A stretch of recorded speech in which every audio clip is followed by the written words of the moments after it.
રોની રીંછ. રોનીએ બૂમ પાડી, ચાલ રમવા. તો પછી આવું 1 મિનિટ, રીંછે એવું કીધું. પછી રીંછે એવું કીધું, ચાલ બેસી જા મારી સાયકલ ઉપર. પછી કે તું કેમ પગે લાગે તારા મમ્મી પપ્પાને? તો પછી રીંછે કહ્યું, મમ્મી પપ્પાના આપણા પર કેટલા બધા ઉપકારો છે, આપણે તો એમને રોજ પગે લાગવું જોઈએ.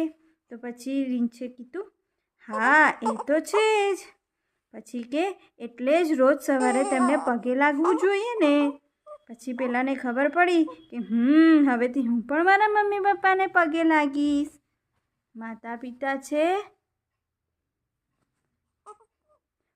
પિતાના છે ઉપકાર, રોજ કરી હું નમસ્કાર.